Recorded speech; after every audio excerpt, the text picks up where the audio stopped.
Hello hi ನಮಸ್ಕಾರ ಎಲ್ಲರಿಗೂ. So ಇದು ಬಂದು ಕೊಟ್ಟಿಯೂರು ಟ್ರಾವೆಲ್ ಜರ್ನಿ ಆಗಿರುತ್ತೆ. ನೋಡ್ಕೊಬನ್ನಿ ನಮ್ಮನ್ನ ಏನು ಹೇಳ್ತಾರೆ ಕೊಟ್ಟಿಯೂರು ಬಗ್ಗೆ ಮತ್ತು ನನ್ನ ಚಾನಲ್ ಬಗ್ಗೆ. ಅಭಿಯನ್ನ ಹಾಯ್ ಮಾಡಿ ನನ್ನ ಯೂಟ್ಯೂಬ್ ಚಾನಲ್ಗೆ. So he is the one person going to give a good content going further. Content will be very good. Please follow Ishi's Kitchen page. Thank you. ಬೆಳಗ್ಗೆ ಸ್ಟಾರ್ಟ್ ಮಾಡೋಣ. ಈಗ ಐಡ್ಲಿಂಗ್ ಅಲ್ಲಿ ಬಿಟ್ಟಿದಲ್ಲ. And we are going for Kottiyur. ಬೆಳಗ್ಗೆ first start ಮಾಡಿದಾಗ 5 ನಿಮಿಷ idling ಅಲ್ಲಿ ಬಿಟ್ಟಿರೋದು. ಹಾಗೆ ಮಾತಾಡಿಕೊಂಡು ಸ್ವಲ್ಪ ಕಾಮಿಡಿ ಮಾಡಿಕೊಂಡು ನಮ್ಮ ಹಸ್ಬೆಂಡ್ ಬೇರೆ ಸ್ಪೀಡಾಗಿ ಓಡಿಸ್ತಿದ್ರು, ಅದನ್ನು ವಿಡಿಯೋ ಮಾಡಿಕೊಂಡು ರೈಟ್ ಸೈಡಲ್ಲಿ ನೋಡಿದಾಗ ನನಗೆ ಮೈಸೂರು ಏರ್ಪೋರ್ಟ್ ಕಾಣಿಸ್ತು. ನಂಗೆ ನೋಡಿ ತುಂಬಾ ಖುಷಿ ಆಯಿತು. ಮೈಸೂರು ಏರ್ಪೋರ್ಟ್ ನಾನು ಯಾವಾಗಲೂ ನೋಡೇ ಇರಲಿಲ್ಲ. ಅದಾದಮೇಲೆ ಒಂದು ಶಾರ್ಟ್ ಬ್ರೇಕ್ ತೊಗೊಂಡ್ವಿ.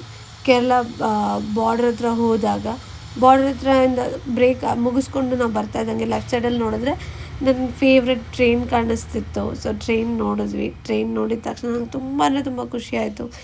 ನನ್ನ ಲೈಫಲ್ಲಿ ಯಾರಾದರೂ ನನ್ನ ಕೇಳಿದ್ರೆ ನೀನು ಫ್ಲೈಟಲ್ಲಿ ಹೋಗ್ಬೇಕಾ ಟ್ರೈನಲ್ಲಿ ಹೋಗ್ಬೇಕಂತ ನಾನು ಪ್ರಿಫರಬಲಿ ಟ್ರೈನ್ ಅಂತಲೇ ಹೇಳೋದು. ಅದಾದಮೇಲೆ ಅಲ್ಲಿಂದ ಸ್ವಲ್ಪ ಕಾಮಿಡಿ ಮಾಡಿಕೊಂಡು ನಮ್ಮಣ್ಣ ಹೇಳ್ತಿದ್ದಾರೆ ನೋಡಿ, ಕೆಲಸ ಇರಬೇಕಪ್ಪ, ಹೆಂಗೆ ಕೆಲಸ ಇರಬೇಕು ಅಂದರೆ ಜಸ್ಟ್ ಒಂದು ಸಿಗ್ನೇಚರ್ ಹಾಕಬೇಕು, ಟಣ ಅಂತ ಅಕೌಂಟಲ್ಲಿ ದುಡ್ಡು ಬರ್ತಿರಬೇಕು ಅಂತ ಹೇಳಿ ಮಾತಾಡ್ತಾಯಿದ್ರು.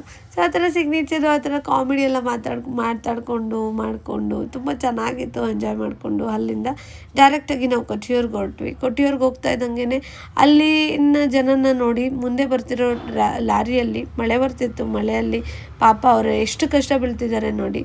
ಅದರಲ್ಲೂ ಒಂದು ಡಿಫ್ರೆಂಟ್ ಟೈಪ್ ಆಫ್ ಒಂದು ಬುಟ್ಟಿ ಇಟ್ಕೊಂಡಿದ್ರು. ಅದಂತೂ ನೋಡಿ ತುಂಬ ಖುಷಿ ಆಯಿತು. ಆಮೇಲೆ ಅಲ್ಲಿಂದ ಬಾಳೆ ತೋಟ ಎಲ್ಲ ನೋಡಿದ್ವಿ. ಇದೆಲ್ಲ ನಂಗೆ ತುಂಬ ಹೊಸದು. ಅದಾದಮೇಲೆ ನನ್ನ ಹೆಸರಲ್ಲಿ ಒಂದು ವೈನ್ ಶಾಪ್ ನೋಡಿದೆ, ನೋಡಿ ಖುಷಿ ಆಯಿತು. ಅದಾದಮೇಲೆ ಅಲ್ಲಿಂದ ವ್ಯೂಸ್ ಎಲ್ಲ ನೋಡಿಕೊಂಡು, ಈ ವ್ಯೂಸ್ ಆ್ಯಕ್ಚುಲಿ ತುಂಬ ಹೇಳಬೇಕು ಅಂದರೆ ಎಕ್ಸ್ಪ್ಲೈನೇ ಮಾಡೋಕ್ಕಾಗಲ್ಲ, ಅಷ್ಟು ಚೆನ್ನಾಗಿದೆ. ಅಟ್ಲೀಸ್ಟ್ ಈ ಒಂದು ಬ್ಯುಸಿ ಶೆಡ್ಯೂಲಲ್ಲಿ ನಿಮ್ಮ ಲೈಫಲ್ಲಿ ನಿಮಗೆ ಅಂತ ನೀವು ಬ್ರೇಕ್ ಕೊಟ್ಕೊಳ್ಳೋದು ತುಂಬಾ ಇಂಪಾರ್ಟೆಂಟ್ ಅಂತ ನನಗೆ ಅವಾಗ ಅನ್ನಿಸ್ತು. ದಯವಿಟ್ಟು ಹೇಳ್ತಾ ಇದ್ದೀನಿ, ಅಟ್ಲೀಸ್ಟ್ 3 months ಒಂದ್ಸತಿ ನಿಮಗೆ ಅಂತ ನೀವು ಟೈಮ್ ಕೊಡಿ, ಹೋಗಿ ಎಂಜಾಯ್ ಮಾಡಿ. ನಿಮ್ಮ ಲೈಫ್ನ ನೀವು ಎಂಜಾಯ್ ಮಾಡಬೇಕು. ಇವಾಗ ಎಂಜಾಯ್ ಮಾಡಿಲ್ಲ ಅಂದರೆ ಆಗಲ್ಲ. ಆ್ಯಂಡ್ ಬಿ ವೆರಿ ಸೇಫ್ ಆಗಿದ್ದು ನಿಮ್ಮ ಲೈಫ್ನ ಎಂಜಾಯ್ ಮಾಡಿಕೊಂಡು ನೋಡಿ. ನಮ್ಮನ್ನ ಈ ಥರ ಎಲ್ಲ ನೇಚರ್ನ ಅವಾಗ ನೋಡ್ತಾನೆ ಇರಬೇಕು. ಇವಾಗ ನೋಡಿ ನಮ್ಮ ಬಿಸಿಲಲ್ಲಿ ಇವಾಗ ಬ್ಯಾಂಗ್ಳೂರಲ್ಲಿದ್ದಾಗ ನಮ್ಗೆ ಎಷ್ಟು ಅನ್ನಿಸ್ತಿತ್ತು. ಬಿಸಿಲು ಮಳೆ ಏನೂ ಇಲ್ಲ, ಒಂಚೂರು ಮಳೆ ಇರಲಿಲ್ಲ, ಒಂಚೂರು ಗಾಳಿ ಇರಲಿಲ್ಲ. ಅಲ್ಲಿನ ಜನಕ್ಕೆ ಎಷ್ಟೇ ಬಿಸಿಲು ಇದ್ರೂ ಈ ಮರ ಗಿಡಗಳಿಂದ ಅವ್ರ ಜೀವನ ಒಂಥರ ತಂಪಾಗಿ ಚೆನ್ನಾಗಿರುತ್ತೆ. ಸೊ ಅದಕ್ಕೋಸ್ಕರನೇ ಹೇಳೋದು, ನೀವು ಅಷ್ಟೇ ಗಿಡ ಮರನ ಬೆಳೆಸಿ ನಿಮ್ಮ ಅಕ್ಕಪಕ್ಕ ಪಾಟ್ಗಳನ್ನ ಇಟ್ಟು ಇವು ನಮ್ಮ ಸುತ್ತಮುತ್ತ ಒಂದು ಸ್ವಲ್ಪ ಗ್ರೀನರಿ ನಮ್ಗೆ ಅದೊಂದು ಪಾಸಿಟಿವ್ ವೈಬ್ ಕೊಡುತ್ತೆ. ಅದಾದಮೇಲೆ ನಮ್ಮ ಟೋಲ್ನ ಮುಗಿಸ್ಕೊಂಡು ಟೋಲ್ ಹತ್ರ ಹೇಳ್ತಿತ್ತು ಸ್ಟಾಪ್ ಅಂತ ಹೇಳಿದ್ರು. ನಮ್ಮ ಕೈ ತೋರಿಸು, ಅದು ಹೋಗುತ್ತೆ ಅಂತ ಹೇಳ್ತಾ ಇತ್ತು. ಅದನ್ನ ಒಂದು ಸ್ವಲ್ಪ ಕಾಮಿಡಿ. ಅಲ್ಲಿಂದ ಹೊರಟ್ವಿ ನಾವು ಕೊಟ್ಟಿಯೂರಿಗೆ ಹೋಗ್ತಾ ಇದ್ದಂಗೆ ಏನೋ ಒಂದು ಇನ್ಸಿಡೆಂಟ್ ಆ್ಯಕ್ಚುಲಿ ನನಗೆ ತುಂಬ ನೆನಪಾಯಿತು. ಏನು ಇನ್ಸಿಡೆಂಟ್ ಅಂದರೆ ರೀಸೆಂಟಾಗಿ ನೋಡಿದ್ದೆ ನಾನು ಒಂದು ಬ್ಲಾಗು. ಅದಕ್ಕೂ ಮುಂಚೆ ಈ ವ್ಯೂನ ನೋಡಿ. ಈ ವ್ಯೂ ಅಂತೂ ಸಕ್ಕದಾಗಿತ್ತು. ನನಗೆ ಎಕ್ಸ್ಪ್ಲೇನೇ ಮಾಡೋದಕ್ಕಾಗಲ್ಲ. ನೀವು ನಿಮ್ಮ ಕಣ್ಣಿಂದ ನೋಡಿದ್ರೆ ಅಷ್ಟೇ ನಿಮಗೆ ಇದು ಗೊತ್ತಾಗುತ್ತೆ. ಎಷ್ಟೇ ಕ್ಲಿಯರ್ ಪಿಕ್ಚರ್ ತೊಗೋಬೇಕು ಅಂತ ಅಂದ್ಕೊಂಡ್ರೂ ಕ್ಯಾಮ್ರಾದಲ್ಲಿ ಬರಲ್ಲ. ಯಾಕೆ ಅಂದರೆ ಆ ವ್ಯೂ ಪ್ರಕೃತಿನ ನಾವು ಅಷ್ಟು ಈಸಿಯಾಗಿ ಕ್ಯಾಪ್ಚರ್ ಮಾಡಬೇಕು ಅಂತಂದರೆ ಪ್ರೊಫೆಷ್ನಲ್ಗೆ ಅಷ್ಟೇ ಗೊತ್ತಿರುತ್ತೆ, ಎಲ್ರಿಗೂ ಗೊತ್ತಿರಲ್ಲ. ಒಂದ್ಸತಿ ನೀವು ಹೋಗಿ ಚೆಕ್ ಮಾಡಿ ನೋಡ್ಕೊಂಡು ಬನ್ನಿ. ನೋಡ್ತಿರ್ಬೋದು ಮ್ಯಾಪಲ್ಲೂ ಅಷ್ಟೇ, ಸುತ್ತಮುತ್ತ ಕಂಪ್ಲೀಟ್ಲಿ ಕಾಡಿದೆ, ಫಾರೆಸ್ಟ್ ಇದೆ. ಸೊ ಫಾರೆಸ್ಟ್ ಅಂದರೆ ಗಿಡ ಮರ, ಹಕ್ಕಿಗಳ ಸೌಂಡು. ನಾನು ತುಂಬ ಎಕ್ಸ್ಪೆಕ್ಟ್ ಮಾಡಿದೆ ಬಂಡೀಪುರ ಫಾರೆಸ್ಟಲ್ಲಿ ಆನೆ ಸಿಗುತ್ತೆ ಅಂತ ಹೇಳಿ. ನಾನು ತುಂಬ ವಿಡಿಯೋಸ್ ನೋಡ್ತಿದ್ದೆ, ಬಂಡೀಪುರ ಫಾರೆಸ್ಟ್ ಹತ್ರ ಆನೆ ಸಿಗುತ್ತೆ, ಆನೆ ಇರುತ್ತೆ ಅಂತ ಹೇಳಿ. ಅನ್ಫಾರ್ಚುನೇಟ್ಲಿ ನಾನು ಜಿಂಕೆನೂ ಸಿಗಲ್ಲ ಅಂದ್ಕೊಂಡಿದ್ದೆ, ಬಟ್ ತುಂಬ ಜಿಂಕೆಗಳನ್ನ ನೋಡಿದ್ವಿ ನಾವು. ಅಲ್ಲಿಂದ ಹೋಗ್ತಾ ಇದ್ದಂಗೆ ಒಂದು ನವಿಲು ಕೂಡ ನೋಡಿದ್ವಿ. ನಿಮಗೆ ಹೋಗ್ತಾ ವಿಡಿಯೋದಲ್ಲಿ ಗೊತ್ತಾಗುತ್ತೆ. ಈ ವಾತಾವರಣ ಅಂತೂ ತುಂಬ ಅಂದರೆ ತುಂಬ ಚೆನ್ನಾಗಿತ್ತು. ಎಷ್ಟು ಖಾಲಿ ರೋಡು, ಈ ಥರ ಎಲ್ಲ ನಮ್ಮ ಬ್ಯಾಂಗ್ಳೂರಲ್ಲಿ ನಾವು ನೋಡೋಕ್ಕೆ ಆಗಲ್ಲ. ಒಂದು ಗಿಡ ಮರನೂ ಅಷ್ಟು ನೋಡೋದಕ್ಕೆ ಆಗಲ್ಲ. ನಮ್ಮ ಗಿಡ ಮರನ ನಾವು ಪ್ರಾಪರಾಗಿ ಬೆಳೆಸಿದ್ರೆ ಇಲ್ಲಿ ಬ್ಯಾಂಗ್ಳೂರ್ಕಿಂತ ಜಾಸ್ತಿ ಮಳೆ ಆಗೋದೇ ಊರ ಕಡೆನೇ. ಕಾಡಲ್ಲಿ ಜಾಸ್ತಿ ಮಳೆಗಳಾಗುತ್ತೆ. ಆ ಮರಗಳೆಲ್ಲ ಎಷ್ಟು ಚೆನ್ನಾಗಿ ಸ್ಟ್ರಾಂಗ್ ಆಗಿದೆ ಅಂದರೆ ಅಷ್ಟು ಸ್ಟ್ರಾಂಗ್ ಆಗಿದೆ. ಯಾಕೆಂದರೆ ಅಲ್ಲಿ ಅದೇ ಥರನೇ ನೀರಾಗಿರ್ಬೋದು, ಪ್ರತಿಯೊಂದೂ ಅಲ್ಲಿ ಉಳಿಸ್ಕೊಂಡು ಹೋಗಿದ್ದಾರೆ. ನಾವು ಆ ಥರ ಮಾಡ್ಕೊಂಡಿಲ್ಲ, ತಪ್ಪಾಗಿದೆ ಅದೇನೆ. ದಯವಿಟ್ಟು ಹೇಳ್ತಾ ಇದ್ದೀನಿ, ಇನ್ಮೇಲಾದರೂ ಚೆನ್ನಾಗಿ ಬೆಳೆಸಿ, ಮರ ಗಿಡನ ಚೆನ್ನಾಗಿ ಬೆಳೆಸಿ. ನಾವು ಒಂದು ಸ್ವಲ್ಪ ಹೆಲ್ದಿಯಾಗಿರೋಣ, ಎಲ್ಲರೂ ಸೇರಿ ಹೆಲ್ದಿಯಾಗಿರೋಣ. ನಾವು ಒಂದು ಸುತ್ತಮುತ್ತ ಗ್ರೀನರಿನ ಇಟ್ಕೊಳ್ಳೋಣ. ಕೇರಳನ ಆ್ಯಕ್ಚುಲಿ ತುಂಬ ಚೆನ್ನಾಗಿರುತ್ತೆ. ಅದಕ್ಕಿಂತ ತುಂಬ ಚೆನ್ನಾಗಿ ನಮ್ಮ ಕರ್ನಾಟಕನೂ ಇದೆ. ನಮ್ಮ ಕರ್ನಾಟಕದಲ್ಲೂ ಅಷ್ಟೇ ತುಂಬ ಫಾರೆಸ್ಟ್ಗಳಿದೆ, ತುಂಬ ಪ್ರಾಣಿಗಳಿದೆ. ನೀವು ನೋಡ್ತಿರ್ಬೋದು ಈ ಜಿಂಕೆ ಅಂತ ನೋಡಿ ನಂಗೆ ತುಂಬ ಖುಷಿ ಆಯಿತು. ಯಾಕೆಂದರೆ ಇದು ಒಂದೇ ಸಿಂಗಲ್ ಆಗಿತ್ತು. ಆ್ಯಂಡ್ ಆಲ್ಸೋ ನನ್ನ ಮೈಂಡಲ್ಲಿ ತುಂಬ ಕ್ವಶನ್ಸ್ ಜಿಂಕೆಗೂ ಹೊಡ್ತಿತ್ತು. ಬಟ್ ಅನ್ಫಾರ್ಚುನೇಟ್ಲಿ ನಾನು ಕೇಳೋಕ್ಕಾಗಲ್ಲ, ಇಳ್ದು ಹೋಗೋಕ್ಕೂ ಬಿಟ್ಟಿಲ್ಲ. ನಾನು ಹೇಳ್ದಂಗೆ ನೋಡಿ ನವಿಲು ಆ ಗರಿ ಬಿಚ್ಚಿದ್ರೆ ಇನ್ನೂ ಚೆನ್ನಾಗಿರ್ತಿತ್ತೇನೋ. ನಾನು ವೆಯ್ಟ್ ಮಾಡಿದೆ, ಗರಿ ಬಿಚ್ಚಲಿಲ್ಲ ಅದು. ಬಟ್ ಸ್ಟಿಲ್ ಒಂಥರ ನೋಡಿದ ತಕ್ಷಣ ನನಗೆ ಖುಷಿ ಆಯಿತು. ಅದಾದಮೇಲೆ ಅಲ್ಲಿಂದ ಮುಗಿಸ್ಕೊಂಡು ಡೈರೆಕ್ಟ್ ಕೊಟ್ಟಿಯೂರು ಹೋಗೋಣ ಅಂತ ಹೇಳಿ ಅಲ್ಲಿಂದ ಆ ವ್ಯೂಸ್ ಎಲ್ಲ ನೋಡಿಕೊಂಡು, ಆ ವ್ಯೂ ಪಾಯಿಂಟ್ ಅಂತೂ ತುಂಬ ಚೆನ್ನಾಗಿತ್ತು.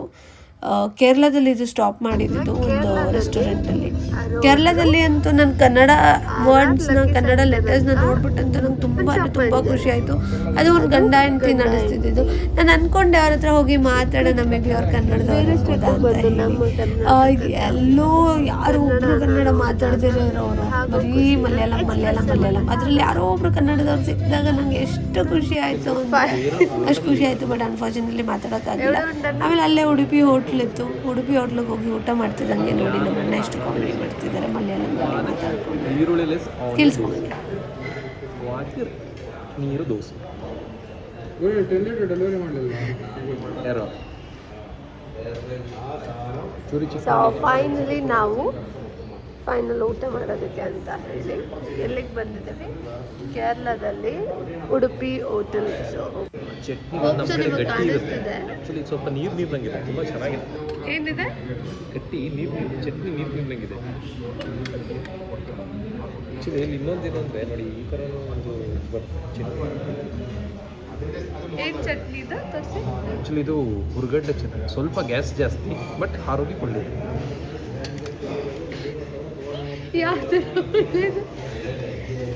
ಇದು ಬಂದು ಸಾಂಬಾರು. ಇದು ಆ್ಯಕ್ಚುಲಿ ನೋಡಿ, ಇದು ಏನು ಹಾಕಿದ್ದಾರೆ, ಇದಕ್ಕೆ ಏನೋ ಹಾಕಿದ್ದಾರೆ ಸಾಂಬಾರು, ಬಟ್ ಇದು ಒಳ್ಳೆಯದು. ಯಾವ ಥರ ಒಳ್ಳೆಯದು ಹೇಳಿ. ಆ್ಯಕ್ಚುಲಿ ಇದನ್ನು ತಿನ್ನಬೇಕು, ಸ್ವಲ್ಪ ಸ್ಮೆಲ್ ಅನ್ನೋದೊಂದು ಬಿಟ್ಟರೆ ತಿಂದ ಮೇಲೆ ಹೀಗೇನು ತೊಂದರೆ ಇಲ್ಲ, ತಿನ್ಬೋದು. ಬಟ್ ಸ್ವಲ್ಪ ಈ ಜನ ಜಾಸ್ತಿ ಇರೋ ಕಡೆ ಬಿಡಬೇಕು. ಅದು ಒಂದು ಭಾರಿ ಜನ ಗದ್ದಲ ಬದಲಾಗ್ಬಿಡ್ತಾರೆ. ಒಬ್ರು ಫೋನಲ್ಲಿ ಬ್ಯುಸಿ ಇದ್ದಾರೆ. The man always is busy with business and etcetera, that's all. Don't have any respect. The woman she is wearing Kannadaka, we have to give her a wiper classes. She's pinching me. ಇಲ್ಲಿಂದ ಊಟ ಮುಗಿಸ್ಕೊಂಡು direct ಕೊಟ್ಟಿಯೂರಲ್ಲಿ stop ಆಯಿತು. Stop ಆದಮೇಲೆ ಕೊಟ್ಟಿಯೂರಲ್ಲಿ ನೋಡಿದ ತಕ್ಷಣ, ಕ್ರೌಡೆಲ್ಲ ನೋಡಿದ ತಕ್ಷಣ ನಂಗೆ ತುಂಬ ಭಯ ಆಯಿತು. ರೀಸೆಂಟಾಗಿ ಬೇರೆ ಒಂದು ವ್ಲಾಗ್ ಬೇರೆ ನೋಡಿದ್ದೆ ನಾನು. ಅದೆಲ್ಲ ನೋಡಿದಾಗ ಅಯ್ಯೋ ಏನಾಗ್ಬೋದು ಅಂತ ಹೇಳಿ ನಂಗೆ ಸಿಕ್ಕಾಪಟ್ಟೆ ಭಯ ಆಯಿತು. ಬಟ್ ಆದರೆ ಆ್ಯಕ್ಚುಲಿ ಆ ಥರ ಇರಲಿಲ್ಲ. ಕೇರಳ ಕೊಟ್ಟಿಯೂರಲ್ಲಿರೋ ಜನನೂ ಅಷ್ಟೇ ಸರಿ ಇಲ್ಲ, ಕನ್ನಡದವರು ಮಲಯಾಳಿ ಇರ್ತಾರೆ, ಈಗ ಮಾಡ್ತಾರೆ ಅಂತ ಇರ್ಬೋದು. ಅವ್ರು ತಪ್ಪಾಗಿ ಹೇಳಿದ್ದಾರೆ ಅಂತ ನಾನು ಹೇಳೋಕ್ಕೆ ಹೋಗ್ತಿಲ್ಲ, ಅವ್ರು ಮಾತಾಡಿರೋದ್ರ ಬಗ್ಗೆ ನಾನು ಜಡ್ಜ್ ಮಾಡೋಕ್ಕೆ ಹೋಗ್ತಿಲ್ಲ. ಬಟ್ ಅಲ್ಲಿರೋ ಜನ ಆ ಥರ ಇರಲಿಲ್ಲ. ತುಂಬ ಸಾಫ್ಟ್ ಕಾರ್ನರೇ ಇದ್ದರು. ತುಂಬ ಚೆನ್ನಾಗಿತ್ತು. ಇಲ್ಲಿ ಅದರಲ್ಲೂ ದೇವ್ರನ್ನ ಈ ಕೆಸರಲ್ಲೆಲ್ಲ ನಡ್ಕೊಂಡು ಹೋಗಿ, ಅದಾದಮೇಲೆ ಆ ಚಿಕ್ಕ ಕಾಲ ಮೇಲೆಲ್ಲ ನಡ್ಕೊಂಡು ಹೋದಾಗ ನಮ್ಮ ಕಾಲಿಗೆ ಥೆರಪಿ ಆಗ್ತಿತ್ತು. ಓಕೆ, ಒಂಥರ ಚೆನ್ನಾಗಿ ಅನ್ನಿಸ್ತಿತ್ತು. ಅದಾದಮೇಲೆ ನೀರಲ್ಲಿ ನಡ್ಕೊಂಡು ಹೋಗಿ ಒಂಥರ ಫಾಲ್ಸ್ ಥರ ಎಲ್ಲ ಇತ್ತು. ಆ ಫಾಲ್ಸ್ ಥರ ಎಲ್ಲ ಆದಮೇಲೆ ಹೋಗಿ ಆ ನೀರಲ್ಲಿ ನಡ್ಕೊಂಡು ತಣ್ಣಗಿತ್ತು. ಬಟ್ ಆದರೆ ಯಾವುದೇ ಥರ ಫೀಲೇ ಆಗ್ತಿರ್ಲಿಲ್ಲ ನಾವು ನೀರ ಮೇಲೆ ನಡೀತಿದ್ದೀವಿ ಅಂದ್ಕೊಂಡು. ನೀರಿನಲ್ಲಿ ನಡ್ಕೊಂಡು ಹೋಗಿ ದೇವ್ರನ್ನ ದರ್ಶನ ಮಾಡೋದಿದೆಯಲ್ಲ, ತುಂಬ ಚೆನ್ನಾಗಿತ್ತು. ನಾವು ಇಲ್ಲೇನು ಕಾಣಿಸ್ತಿದ್ದೆ ದೇವ್ರ ಹತ್ರನೇ ಹೋಗಿದ್ವಿ, ಕಂಪ್ಲೀಟ್ ಹತ್ರನೇ ಹೋಗಿದ್ವಿ. ಕೇರಳದಲ್ಲಿ ಅವ್ರು ಸರಿ ಇಲ್ಲ ಇವ್ರು ಸರಿ ಇಲ್ಲ ಅಂತ ಹೇಳ್ತಾರೆ, ಆ ಥರ ಎಲ್ಲ ಏನೂ ಇಲ್ಲ. ಒಂದು ಅಣ್ಣ ಇದ್ದರು, ಆ ಅಣ್ಣನೇ ನಂಗೆ ಸಪೋರ್ಟ್ ಮಾಡಿದ್ರು. ಇಲ್ಲಿ ನೋಡ್ಬೋದು ನೀವು, ಇಲ್ಲಿ ಒಬ್ಬರು ಆರೆಂಜ್ ಕಲರ್ ಡ್ರೆಸ್ ಹಾಕೊಂಡಿರಲಿಲ್ಲ, ಅವ್ರು ಆ್ಯಕ್ಚುಲಿ ನನ್ನ ಫೋನ್ ಕಿತ್ಕೊಂಡ್ಬಿಟ್ಟಿದ್ರು. ಯಾಕೆಂದರೆ ನಾನು ಅಲ್ಲಿ ದೇವ್ರ ಮುಂದೆ ಹೋಗಿದ್ದೆ. ಸೆಕೆಂಡ್ ಟೈಮ್ ನಾನು ಅಲ್ಲಿ ದರ್ಶನ ಮಾಡ್ಕೊಂಡು ಬರೋಣ. ಫಸ್ಟ್ ಟೈಮ್ ಹೋದಾಗ ನಾನು ಆನೆ ಅಂದ್ಕೊಂಡು ಆನೆ ಮೇಲೆ ಫೋಕಸ್ ಮಾಡಿ ಅಷ್ಟು ಕ್ಲೀನಾಗಿ ಪ್ರಾಪರ್ ದರ್ಶನ ಮಾಡೋಕ್ಕಾಗಿಲ್ಲ. ಅದಕ್ಕೆ ಅಂತ ನಾವು ಸೆಕೆಂಡ್ ಟೈಮ್ ಇನ್ನೊಂದು ಸತಿ ದರ್ಶನ ಮಾಡೋದಕ್ಕೆ ಹೋಗಿದ್ವಿ. ದರ್ಶನ ಮಾಡೋಕ್ಕೆ ಹೋದಾಗ ಅಲ್ಲೇ ನಿಂತ್ಕೊಂಡು ಡೈರೆಕ್ಟಾಗಿ ನಾನು ಆನೆನ ಫೋಟೋ ಹಿಡಿತಿದ್ದೆ. ಆನೆ ಫೋಟೋ ಹಿಡಿಬೇಕಾದ್ರೆ ದೇವ್ರ ಮುಂದೆ ನಿಂತು, ಬಟ್ ಈ ಲಾಜಿಕ್ ಹೆಂಗೆ ಅಂತ ನನಗಂತೂ ಅರ್ಥ ಆಗಲಿಲ್ಲ. ಆನೆ ವಿಡಿಯೋ ಮಾಡ್ಬೋದು ಅಂತ ಹೇಳಿದ್ರು, ಏನೂ ತೊಂದರೆ ಇರಲಿಲ್ಲ. ಬಟ್ ನಾನು ಅಲ್ಲಿ ಆ ದೇವರ ಏನಿದೆ, ಆ ದೀಪ ಉರಿತಿದೆಯಲ್ಲ, ಅಲ್ಲೇ ಇರೋದು ದೇವರು, ಅಲ್ಲಿಂದ ನಿಂತ್ಕೊಂಡು ನಾನು ವಿಡಿಯೋ ಮಾಡಿದ್ದು. ಅದಕ್ಕೆ ಅವ್ರು ಫೋನ್ ಕಿತ್ಕೊಂಡು ಹೋಗಿ ನಾವು ಎಕ್ಸಿಕ್ಯೂಟಿವ್ ಹತ್ರ ಕೊಟ್ಟಿದ್ದು. ಅವ್ರು ಹೇಳಿದ್ರು, ಯಾಕಮ್ಮ ನಿಮ್ಗೆ ಗೊತ್ತಾಗಲಿಲ್ಲ ಅಂತ ಕೇಳಿದ್ರೆ, ಇಲ್ಲ ಸರ್ ನಂಗೆ ಗೊತ್ತಿಲ್ಲ, ನಾನು ಆನೆನಷ್ಟೇ ಫೋಟೋ ಹಿಡಿದಿದ್ದು. ಅದಾದಮೇಲೆ ಅವರೇ ಚೆಕ್ ಮಾಡಿದ್ರು. ಚೆಕ್ ಮಾಡಿದ ತಕ್ಷಣ ಅವರೇ ಕೊಟ್ಟರು. ಒಂದು ಅಣ್ಣನೂ ಅಷ್ಟೇ ಆನೆ ಹೋಗ್ಬೇಕಾದ್ರೆ ನಾವು ಆ ನೀರಿನಲ್ಲಿ ನಿಂತ್ಕೊಳ್ಳೋಂಗಿಲ್ಲ. ಅಣ್ಣ ಹೇಳಿದ್ರು ಮೇಲ್ಗಡೆ ನಿಂತ್ಕೊಟ್ಬಿಟ್ಟ ಅಂತ ಹೇಳಿದ್ರು. ಫಸ್ಟ್ ಟೈಮು ನಾನು ಅಲ್ಲಿ ಮೇಲ್ಗಡೆ ನಿಂತ್ಕೊಳ್ಳೋಕ್ಕಾಗಲ್ಲ ಅಣ್ಣ, ನೀವು ಜಾಗ ಇಲ್ಲ ಅಂತೇಳಿ ಮೇಲೆ ಸ್ವಲ್ಪ ಮ್ಯಾನೇಜ್ ಮಾಡಿಕೊಂಡು ಮಾತಾಡಿದ್ರೆ ಬರುತ್ತೆ ನನಗೆ. ಹಂಗೆ ನಿಂತ್ಕೋಬೇಕಾದ್ರೆ ಅವರೇ ನನಗೆ ಸಪೋರ್ಟ್ ಮಾಡಿ ಹಿಂದೆಗಡೆ ಸ್ವಲ್ಪ ಜಾಗ ಬಿಡಿಸಿ ಅವರೇ ನಿಲ್ಲಿಸಿದ್ರು ಕೂಡ. ಚೆನ್ನಾಗಿ ಸಪೋರ್ಟ್ ಮಾಡಿದ್ರು. ಬಟ್ ಅಲ್ಲಿರೋರಿಗೆ ಸ್ವಲ್ಪ ಆ್ಯಟಿಟ್ಯೂಡ್ ಇದೆ, ಇಲ್ಲ ಅಂತ ಹೇಳಿಲ್ಲ. ಯಾರೋ ಕೆಲವೊಬ್ಬರಿಗೆ ಮಾತ್ರ. ಒಂದು ವ್ಯಕ್ತಿಯೊಬ್ಬ ಇದ್ನಲ್ಲ, ಆರೆಂಜ್ ಕಲರ್ ಬಟ್ಟೆ ಅಂತ ತೋರಿಸಿದ್ನಲ್ಲ, ಆ ವ್ಯಕ್ತಿಗಷ್ಟೇ ಇದ್ದಿದ್ದು. ಅದು ಬಿಟ್ಟರೆ ಅಬ್ಸಲ್ಯೂಟ್ಲಿ ತುಂಬ ಚೆನ್ನಾಗಿತ್ತು. ಅದರಲ್ಲೂ ಆನೆ ಉತ್ಸವ ಅಂತೂ ನೋಡಿ ನನಗೆ ತುಂಬ ಅಂದರೆ ತುಂಬ ಖುಷಿ ಆಯಿತು. ಆನೆ ಅಂದ್ರೇ ಖುಷಿ. ಅದರಲ್ಲಿ ಆನೆ ಇಷ್ಟೆಲ್ಲ ಸವಾರಿ ಮಾಡಿ ಇಷ್ಟೆಲ್ಲ ಮಾಡುತ್ತೆ ಅನ್ನೋದು ನನಗೆ ಗೊತ್ತೇ ಇರಲಿಲ್ಲ. ಆಲ್ಮೋಸ್ಟ್ ಅಂದರೆ ಒಂದು 3 ರೌಂಡ್ಸ್ ಏನೋ ಹಾಕಿ ಆನೆ ಅದಾದಮೇಲೆ ದೇವ್ರ ಹತ್ರ ಹೋಗಿ ದೇವ್ರನ್ನ ಕೈ ಮುಗಿಯುತ್ತೆ. ಅದು ಕ್ಲಿಪ್ಸ್ನ ಕೂಡ ನಾನು ಇದರಲ್ಲಿ ಮೆನ್ಷನ್ ಮಾಡಿದ್ದೀನಿ, ನೀವು ನೋಡ್ಬೋದು. ಒಂದು ಗಂಡನೇ ಇತ್ತು, ಒಂದು ಹೆಣ್ಣಾನೆ ಇತ್ತು. ಒಂದು ಪಾರ್ವತಿ ದೇವಿ ಹಿಂದೆಗಡೆ ಹೋಗ್ತಿರೋದು, ಒಂದು ಪಾರ್ವತಿ ದೇವಿ ಹಿಂದೆಗಡೆ ಹೋಗ್ತಿರೋದು ಶಿವ. ತುಂಬ ಚೆನ್ನಾಗಿತ್ತು. ಈಗ ನೆಕ್ಸ್ಟ್ ಬರೋ ಕ್ಲಿಪ್ಪಲ್ಲಿ ಅದೇ ಇರುತ್ತೆ, ಆನೆ ಕೈ ಮುಗಿತಾ ಇರೋದಿರುತ್ತೆ ನೋಡಿ. ಸೊಣ್ಣೆತ್ಕೊಂಡಿದೆ, ಅಲ್ಲಿ ಸೊಣ್ಣೆತ್ಕೊಂಡು ಕೈ ಮುಗಿತದೆ.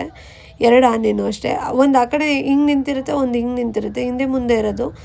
ತುಂಬ ಅಂದರೆ ತುಂಬ ಚೆನ್ನಾಗಿತ್ತು. ಆ ರಿಚುವಲ್ಸು ನೋಡೋದಕ್ಕೆ ಚೆಂದ ಆ್ಯಕ್ಚುಲಿ ಕೇರಳದವ್ರದ್ದು. ಈ ವ್ಲಾಗ್ ಏನಾದರೂ ಇಷ್ಟ ಆಗಿದರೆ, ತಪ್ಪಾಗಿದ್ದರೆ ದಯವಿಟ್ಟು ಕ್ಷಮಿಸಿ. Thank you. ಈ ವಿಡಿಯೋ ಏನಾದರೂ ನಿಮ್ಗೆ ಇಷ್ಟ ಆಗಿದ್ರೆ ಲೈಕ್ ಮಾಡಿ, ಶೇರ್ ಮಾಡಿ, ಸಬ್ಸ್ಕ್ರೈಬ್ ಮಾಡಿ. ಆ್ಯಂಡ್ ಆಲ್ಸೋ ನನ್ನ ಇನ್ಸ್ಟಾಗ್ರಾಮ್ ಪೇಜ್ ಇದೆ, ಕಿಚನ್ಸ್ ಬೈ ಯಶು ಅಂತ ಹೇಳಿ, ಅದನ್ನು ಕೂಡ ಫಾಲೋ ಮಾಡಿ. ದಯವಿಟ್ಟು ಕ್ಷಮಿಸಿ. ಇದು ನನ್ನ ಫಸ್ಟ್ ವ್ಲಾಗ್ ಆಗಿರೋದ್ರಿಂದ ನಾನು ಏನಾದರೂ ರಾಂಗ್ ಮಾತಾಡಿದ್ರೆ, ಏನಾದರೂ ತಪ್ಪಾಗಿರೋ ದಯವಿಟ್ಟು ನನಗೆ ಕ್ಷಮಿಸಿ. ಏನೇ ತಪ್ಪಾಗಿರೋ ಕಾಮೆಂಟ್ ಮಾಡಿ ನನಗೆ ಹೇಳಿ, ಇದು ತಪ್ಪಾಗಿ ಮಾತಾಡ್ತಿದ್ದೀರೋ ಕರೆಕ್ಟ್ ಮಾಡ್ಕೊಳ್ಳಿ ಅಂತ. ಕರೆಕ್ಟ್ ಮಾಡ್ಕೋತೀನಿ. Thank you. Love you all.